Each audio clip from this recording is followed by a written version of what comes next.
Hello and welcome to BYJU'S classes. In this lecture, we'll talk about all that you need to know regarding the Juvenile Justice, Care and Protection of Children Bill 2014. This bill was recently passed by the Rajya Sabha. This bill is awaiting presidential assent. Once it receives presidential assent, this bill will become an act.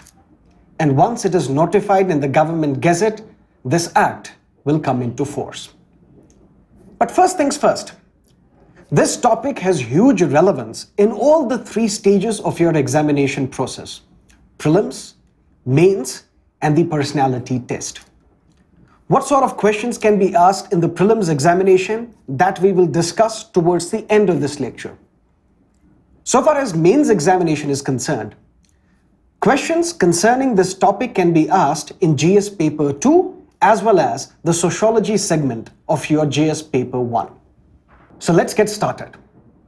For any and every crime, there must be a law, such that number 1, justice is delivered to the victim, and number 2, the perpetrator is awarded a punishment such that this punishment acts as a deterrent for others. This is the idea of criminal justice system.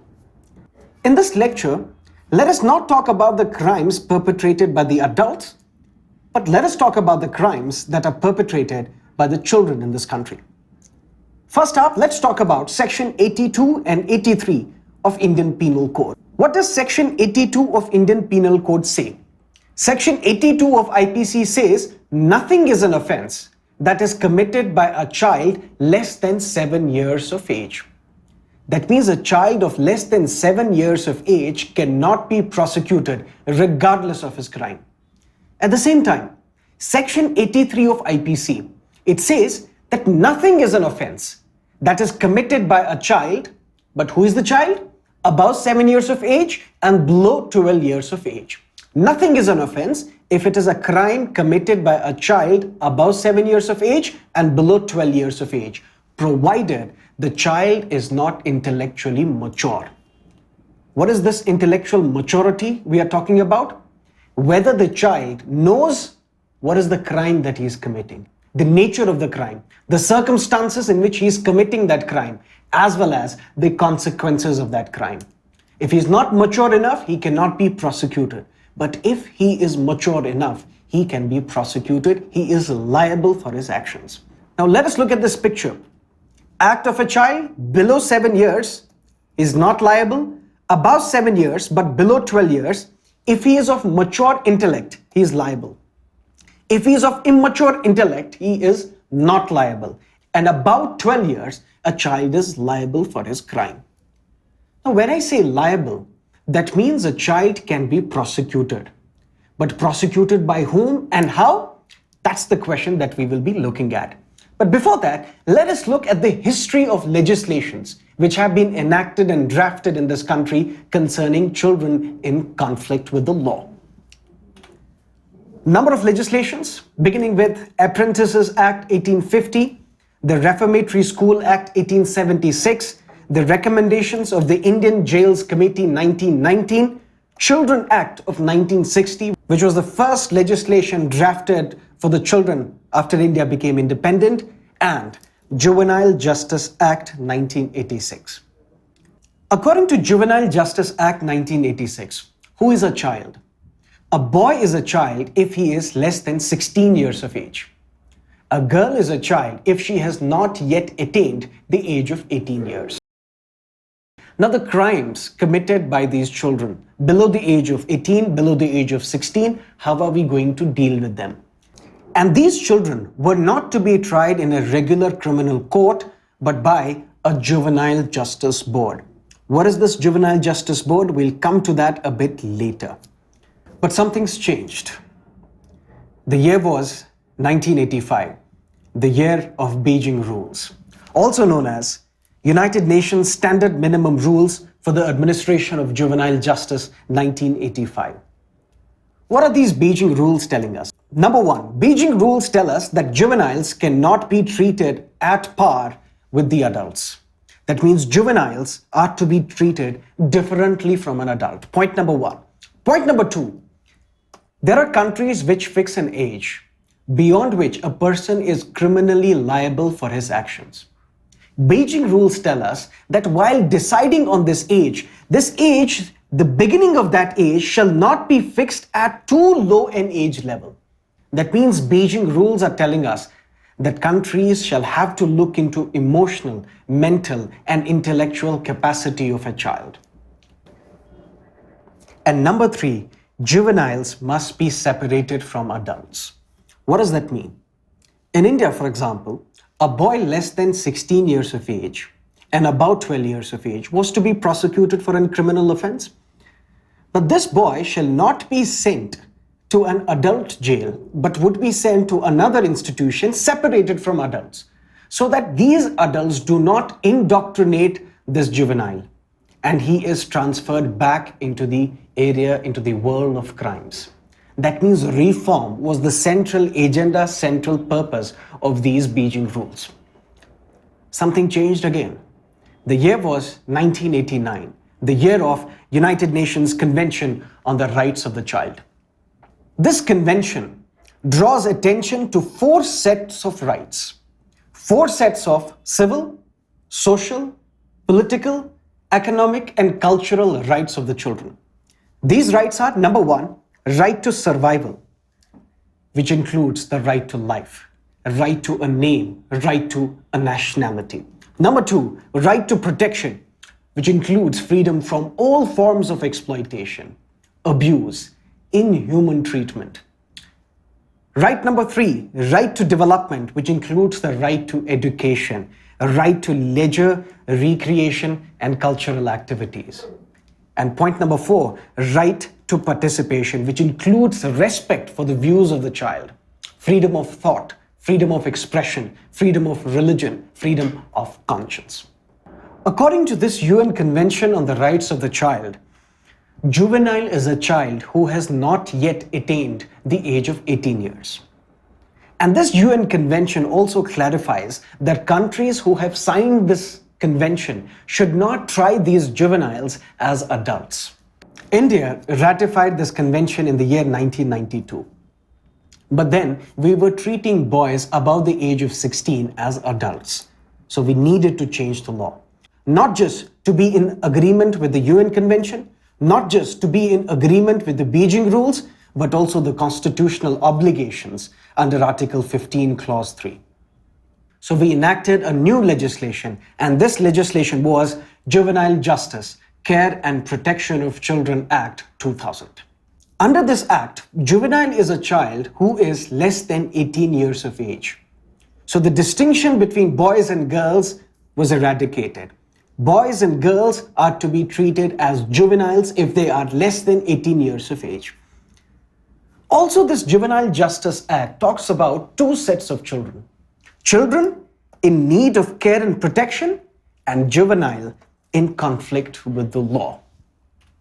Now, who is this child in need of care and protection? A child who, due to various reasons, is found in difficult circumstances and is in danger of survival and growth.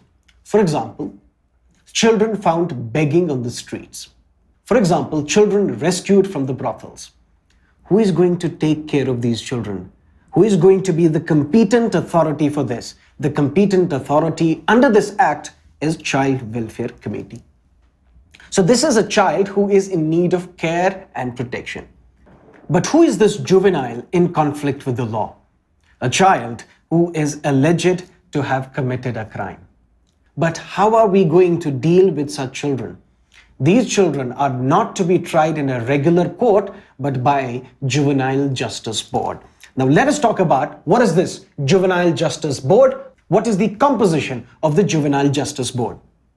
Juvenile Justice Board is comprised of a metropolitan magistrate or a judicial magistrate of first class, 2 social workers, at least one of whom should be women, and all the decisions shall be taken unanimously. What does the 2000 law say? 2000 law tells us that juveniles are not to be exposed to the media. No pictures, no revealing of the identity, nothing. And at the same time, how are we going to deal with this juvenile? A juvenile below the age of 18 years has committed an offense. Now, this juvenile is to be prosecuted. But this juvenile is not to be prosecuted in a regular criminal court, but this juvenile is to be prosecuted by this Juvenile Justice Board. And the maximum punishment that this Juvenile Justice Board can inflict upon this juvenile is a period of 3 years, after which he will be released back to the society. But where is he going to stay in those 3 years?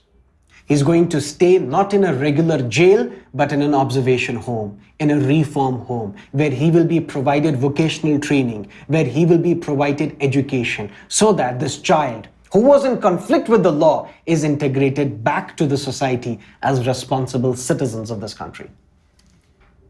Now, some things changed again.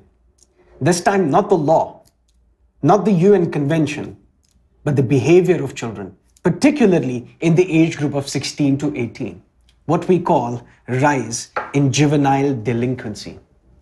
Now, what does this term mean? This simply means participation in illegal behavior, illegal activities by minors. But how are the numbers stacked? What are the statistics telling us? Let us look at some of those. 30% rise in crimes by juveniles in the period 2012 to 2014. Not just this. According to NCRB data, the percentage of juvenile crimes in proportion to the total crimes has increased from 1% to 1.2% in the period 2003 to 2013. And a very interesting statistic, 70% of the juveniles accused of crimes are in the age group of 16 to 18 years. So we needed a change in the law to try these children, particularly in the age group of 16 to 18, who have committed adult crimes. Now, people are saying, if you are old enough to rape, you surely are old enough to hang. Now, let us look at some of the examples. December 16, 2012 gang rape. One of the offenders in that horrific, gruesome crime was a juvenile who was 6 months short of 18 years of age. Under the existing law, all he got was 3 years in a reform home, after which he is released. Although he is under the observation, under the aegis of an NGO, but still he is a released man. Shakti Mills gang rape in Mumbai, in 2 separate incidences, the convicts were juvenile.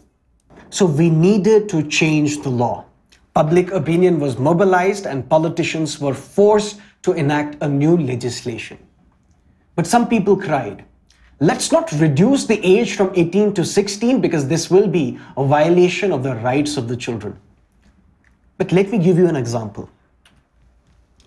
A boy of 17 years of age has killed the father of a 17-year-old boy.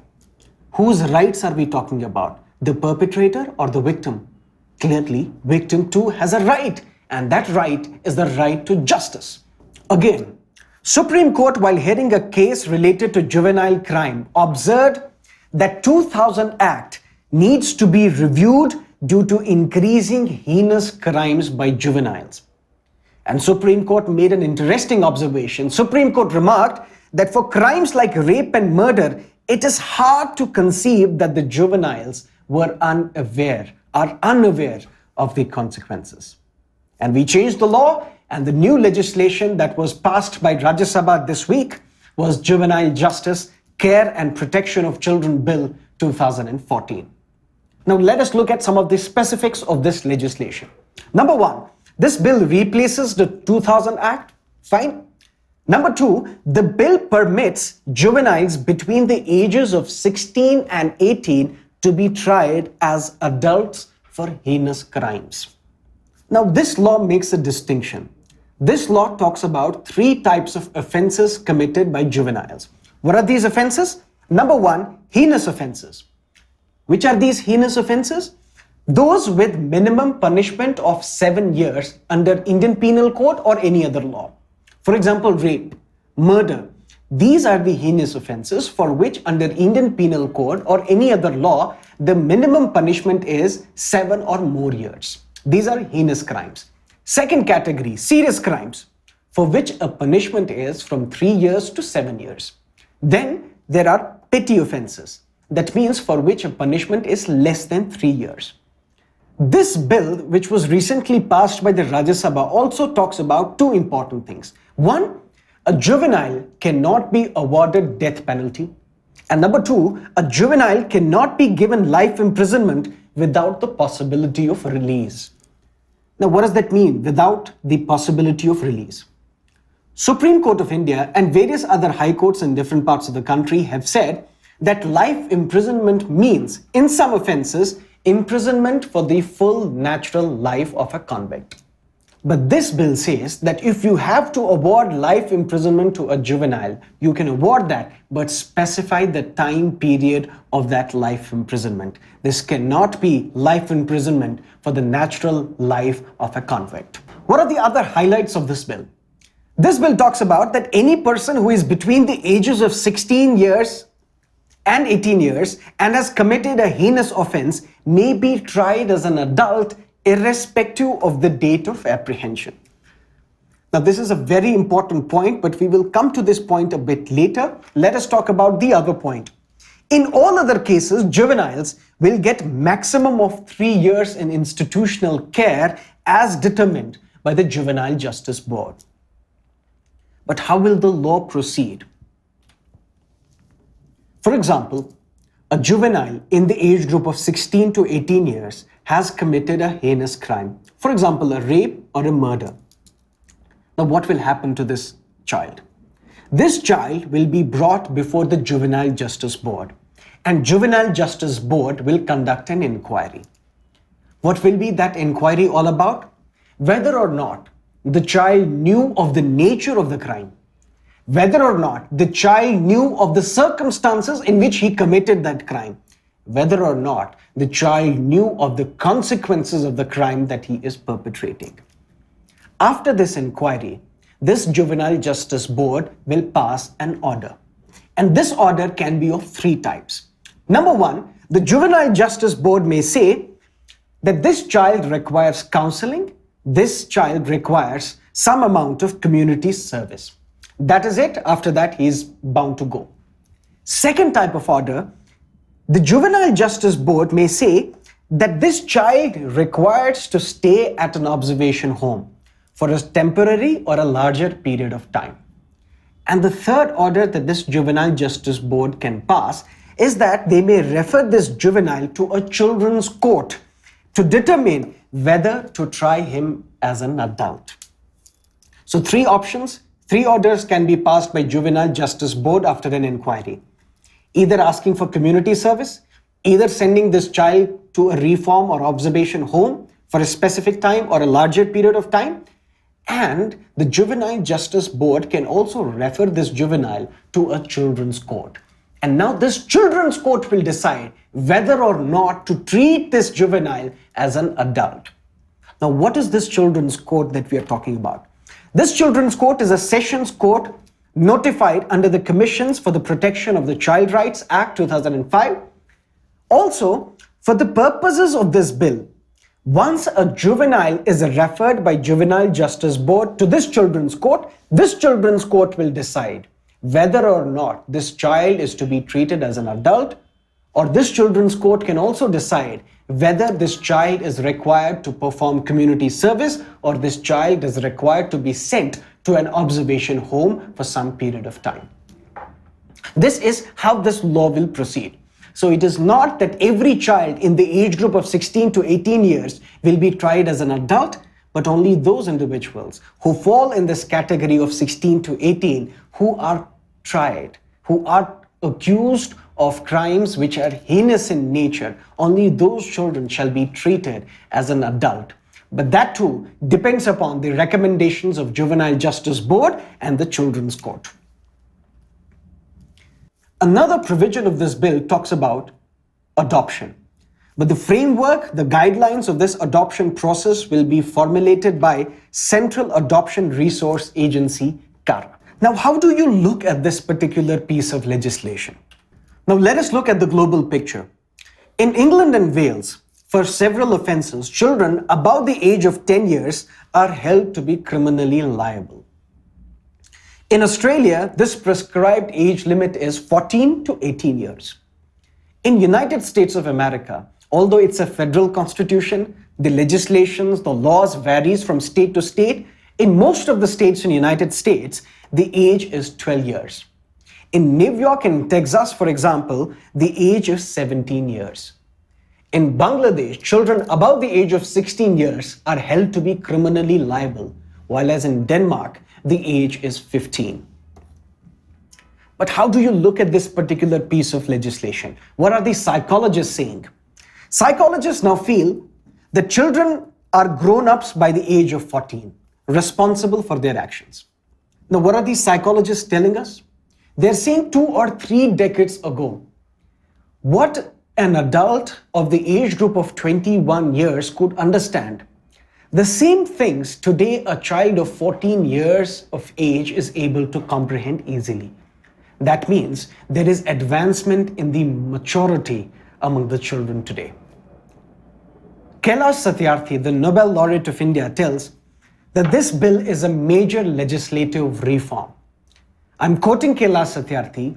He says that whether it's a crime by a child or on a child, the focus has to be on reform and restitution and not just deterrence. And at the same time, he says the protection framework provided under this law is extremely robust. Now, whatever the contents of this legislation might be, we understand that this is not a perfect legislation, but let not perfect be the enemy of good. This was one side of the picture. Now let's turn to the other side of the debate, the criticisms.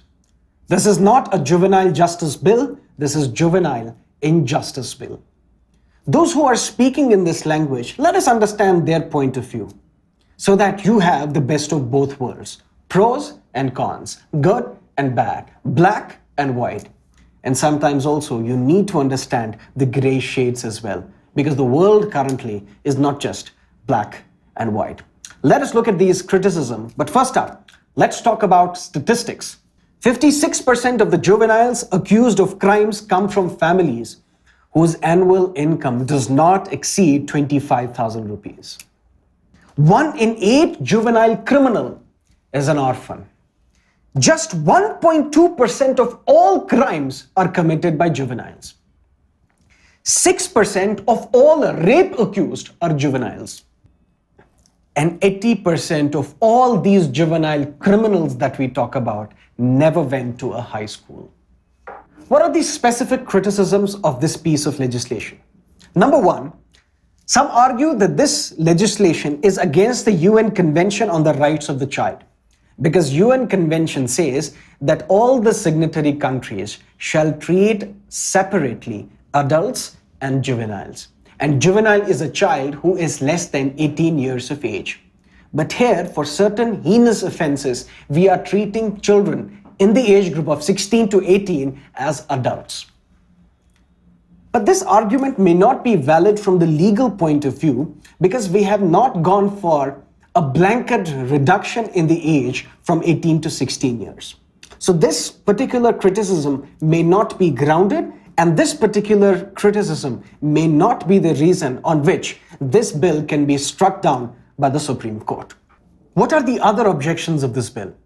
Some argue that this bill is against Article 20, Clause 1 of the Indian Constitution, which forbids the legislature to enact an ex post facto criminal legislation. That means the legislature in this country cannot enact a criminal law and give it a retrospective effect. But what is this law talking about? This law talks about that if a juvenile has committed a heinous offense, a juvenile in the category of 16 to 18 years, if he is apprehended, if he is arrested at the age of 21, he shall not be tried by a Juvenile Justice Board, but he shall be tried by a regular adult criminal court. Critics argue this is in violation of the fundamental rights guaranteed under Part 3 of the Indian Constitution, under Article 20, Clause 1 of the Indian Constitution. Did I say in the previous part that there is a rise in juvenile delinquency in this country? Wait, let's check the facts again or revisit these facts. Yes, there is a rise in juvenile delinquency, but what is the reason? The reason is an amendment to the criminal law brought about by the previous UPA government. which says that the age of consent for sex is 18 years. Now, what is happening in this country? A boy of 17 years of age and a girl of 17 years of age are in relationship with each other, and they also take part in sexual activities. But this sexual act is consensual. But the family of the girl objects. The family files a case before the police, and the girl is forced by the family to testify before the court as well as the police. Now, what does that mean? That means this act between a boy and a girl, which was consensual, now it turns out to be statutory rape, because a girl cannot have sexual relationship before she turns 18. And if she had, that means the other boy has committed a statutory rape on her. How are we going to deal with such cases under the new law which is recently passed by the Rajya Sabha? Ironically, in India, you cannot vote before you are 18 years of age. You cannot drive before you are 18 years of age. You cannot even drink if you are not 18 years of age. Although excise is a state subject, the drinking age varies from state to state. In some states, the drinking age is 25 years. So that means you're not old enough to drink. You're not old enough to vote. You're not old enough to drive, but you're old enough to rot in jail. Let's look at another thing. In the aftermath of the horrific, gruesome gang rape of the 23-year-old physiotherapist student in Delhi, a committee was set up by the government of India, Justice Verma Committee. This committee also looked at this aspect, whether or not should we reduce the age from 18 to 16. What did Verma Committee say? Let me quote the Verma Committee report. We felt that if a child less than 18 years is subjected to a normal trial and a normal jail, there remains no chance of a rehabilitation. They often turn into hardened criminals, repeat offenders. Moreover, the child's brain at that age is still in its formative stage. They are not mature enough to understand the full implications of their act. Not just Justice Verma Committee, Parliamentary Standing Committee of HRD. What did they say? The existing juvenile system is not only reformative and rehabilitative in nature, but also recognizes the fact that 16 to 18 years is an extremely sensitive and critical age requiring greater protection. Hence, there is no need to subject them to different or adult judicial system. Also, some are asking these questions. What if tomorrow a child who is 15 years and 11 months old also commit a heinous offense? Now, will you further dilute this law and bring down the age limit? The fact of the matter is that we are over-legislated but under-enforced country in this world. No one talks about the reform of juvenile justice boards, the reform of the observation homes. The pendency of the cases before this juvenile justice board, more than 45,000. How are we going to deal with these cases then? What are the other issues with this bill? Most cases of juvenile crimes stem from substance abuse.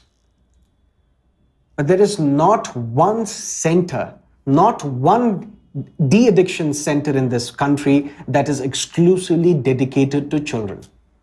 In fact, even All India Institute of Medical Sciences has only 2 beds for adolescent de-addiction. But there is another important issue. In India, we guess the age. Only 15% of the births are reported in this country. That means when we are trying this individual, when we are trying this child, we are assuming that he is 16 or 18 years of age. He can be even lower than that. But there is another issue as well. A report in 2013 by Asian Center for Human Rights titled India's Hellholes. This report documented boys in these government protection homes are sodomized. The girls are tortured and sexually exploited in these protection homes. So in this lecture, what is it that we talk about? We talked about the age controversy. We talked about Juvenile Justice Act of 1986, 2000, and the new legislation which has been passed by the Rajya Sabha. We also talked in favor of the bill. We also gave you arguments against this bill. But what are the questions that are expected from the prelims examination point of view? Let us look at one of those. Consider the following statements and answer the questions given at the end. Children can complain directly to the UN Committee on the Rights of the Child about the alleged violations of their rights. Now, what has happened? In April 2014,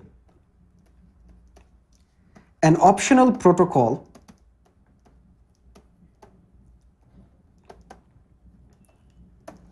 to the Convention on the Child Rights entered into force. This optional protocol was ratified by 10 countries of the world. As per this protocol, children can complain directly to the United Nations Committee on the Rights of the Child about the alleged violations of their rights. So this option is correct. Point number 2, rape victim's name cannot be disclosed under any circumstance. Now, can you disclose the name of the victim or not? There exists something called Section 228A, which criminalizes the disclosure of names of the rape victims. But there is an exception. The exception is found in Section 228A, subclause 2, subclause C.